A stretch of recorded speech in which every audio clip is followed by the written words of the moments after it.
Hi guys, just been fooling around with Steve's 3D engine version 8.7. One of the things I noticed with it was that initially I thought, well, it's kind of disproportionately slow, and I'll show you the version I've got running. Hopefully, I've made those changes to this version, so we'll soon find out. Okay, this is normally what it runs like, right down the 1 frame per second mark. And I've been picking through the workload of the routine. You can see on screen I've got some values there about how much work has been done by certain functions. And the draw poly function is disproportionately slow.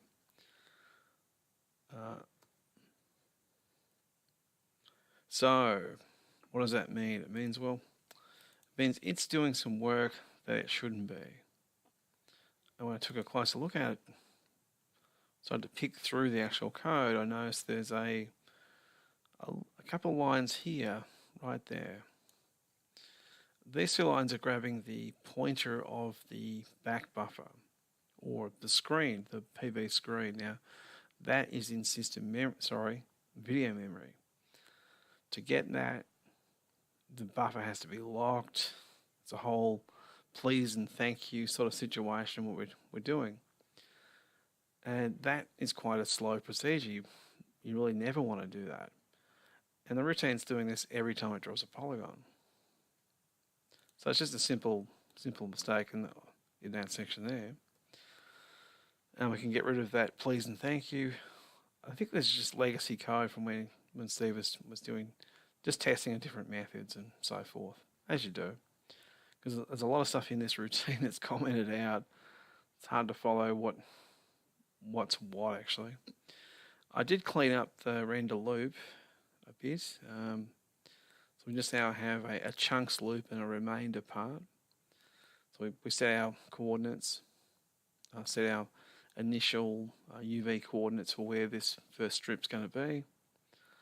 Draw our chunks, or set through the first chunk, and then render those pixels to the buffer, and move them along. So we get rid of probably about 6 or 7 operations that we don't need for that loop.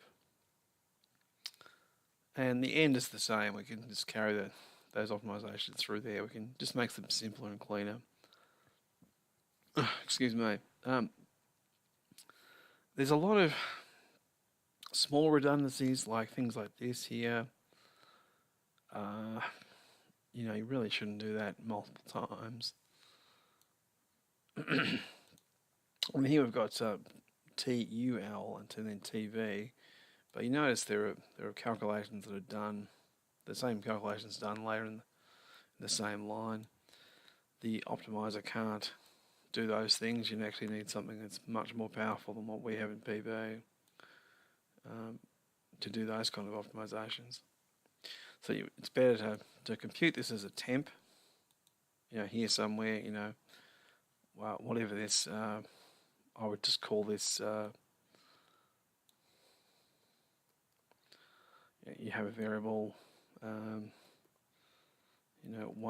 minus whatever that was, TUL, and 1 minus that.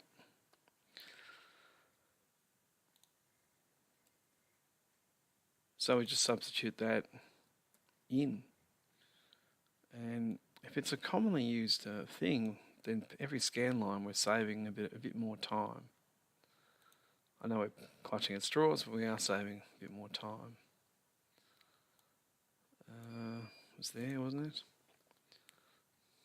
You hear the NBN battery complaining. Stupid thing. Alright, so we've reduced one calculation from that expression, but you can see other bits and pieces around here that do have similar traits. Not a big deal, but when we're drawing this much stuff, it adds up. Let's go back and run the actual demo. And this time, we've got something a bit more playable. frame rate will jump around a fair bit, so obviously the less stuff in view, the quicker it's going to run. Whoop. There's a lot of overdraw, I notice, when we're here above the ground. We're not culling out objects here. And if you look at the boxes up here, this walkway, it's made of cubes. Just see if you can make the sorting bug out. It's not really there it is. So there's internal faces along there. That's drawing all those internal faces that are invisible. Pretty expensive stuff, but the collision works great. The demo works great. It's an amazing piece of work. And I mean that, it's an amazing piece of work. It's got a sliding sort of walkway there, pretty cool. A few little random errors here and there. Yeah, who cares?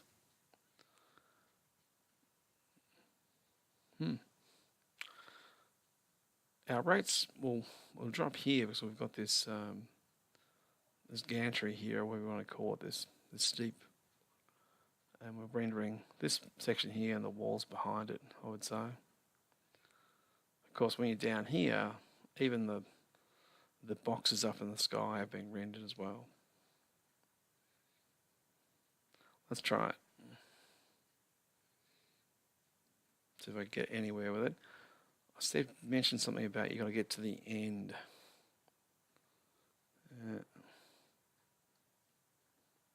Wow, it's gonna be really difficult. It's got some wonky keys for me. But there you go. Steve's demo is up and running.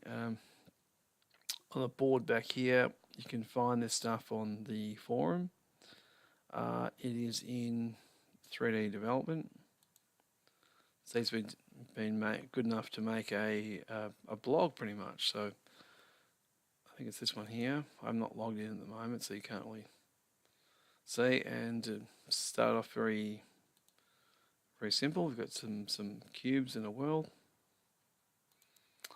and progressively gets more and more complicated. It's amazing. Yeah, so by half a page down, we've got some textured environment. put some video there to try and give him some inspiration. Talking about something, I don't know. Oh, that's right. Conversation was quite for a while there about subdividing triangles to try and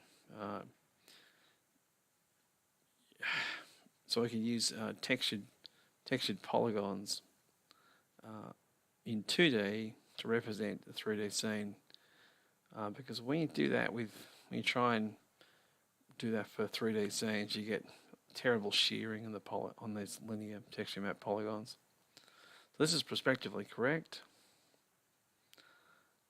Probably, here and there it's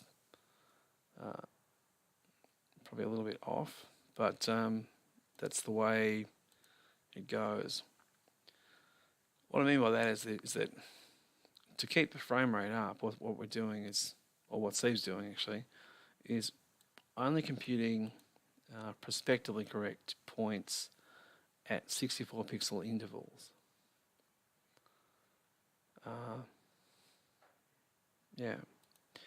So the points between those are linear, and then we grab a new perspective coordinate and we interpolate between those points there. Common technique, games like Quake use this. In software, it's kind of the method, but here we are doing it in PlayBasic. So give Steve a big cheer, and I'm glad it's kind of running a bit better. All right, thanks for watching, and go check out some Steve's blog, and hopefully you'll get more inspired and make more crazy things. Bye.